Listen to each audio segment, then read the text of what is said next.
சீர்மேவு குருபதம் சிந்தையொடு வாக்கிலும் சிரமீது வைத்து போற்றி ஜெகமலாமச்ச ஜெயக்கொடி பறக்க விடும் சுதர்மசேனை. இதில் ஒரு பச்சை அயோக்கியத்தனம் என்னன்னா, இவங்க ஊடகத்தில் வந்து பேசுறாங்க, யார் திமுக தரப்பு வந்து பேசுறாங்க. இவர்கள் என்ன சொல்கிறார்கள்? பாதிக்கப்பட்ட அந்த பெண் மீதுதான் குற்றம், அவர் மீதுதான் தவறு. அவர் எப்படி வந்து அந்த நேரத்தில் அவர் வந்து அந்த நண்பருடன், ஆண் நண்பருடன் அவர் இருக்கலாம்? அவனை நம்பி இருந்த பொண்ணு இன்னைக்கு சீரழிக்கப்பட்டிருக்கான். ஆக அந்த பொண்ணு செய்த தவறு அது. இந்த சம்பவம் நடைபெற்றதிலிருந்து இன்று வரையில் மாசு எங்கே ஒளிந்து கொண்டிருக்கிறார்? யார் வீட்டுக்குள்ளாலும் திறந்த வீட்டிலாலும் நுழைஞ்சு சாப்பிட்டுருவீங்களா? நீங்கள் செஞ்சாலும் செய்வீங்க, அது வேற விஷயம். ஆனால் நம்முடைய கேள்வி, அவன் கட்சி நிகழ்ச்சியிலே நிற்கிறானே, அதற்கான காணொலிகளும் இருக்கே.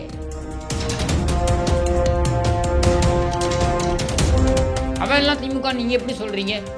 அவனுக்கும் திமுகவும் சம்பந்தம் இருக்குன்னு எப்படி சொல்கிறீங்க அப்படின்னு இவர் துரைமுருகன் கேட்குறாரு. பிரியாணி கடையை வச்சவனுக்கும் திமுகவுக்கும் என்ன சம்பந்தம் நீங்கள் எப்படி சொல்கிறீங்க அப்படின்னு நான் கேட்குறேன். பற்றி கருணாநிதிக்கு பிறந்தவங்க மட்டும் தான் திமுகவா? ஆக நம்முடைய கேள்வி, இந்த பாதிக்கப்பட்ட பெண்ணிற்கு நீதி வழங்க வேண்டும் என்றால் அந்த நீதியை இந்த அரசாங்கத்தால் வழங்க முடியாது. உங்கள் வீட்டு பெண்ணும் எங்கள் வீட்டு பெண்களும் பாதுகாப்பு இல்லாத சூழலில் இன்றைக்கு இருப்பார்கள். அவர்கள் போய் புகார் என்று கொடுத்தால் அவர்கள் பற்றிய தகவல்களை கசிய விடுவார்கள். அப்போ யார் போய் புகார் கொடுப்பாங்க? இங்கே காவல்துறை எதற்காக இருக்கிறது?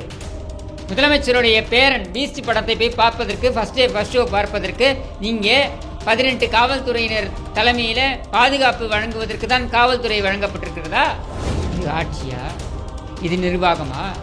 இதற்குத்தான் நாம் வாக்களித்தோமா? இது நமக்கு தேவையா?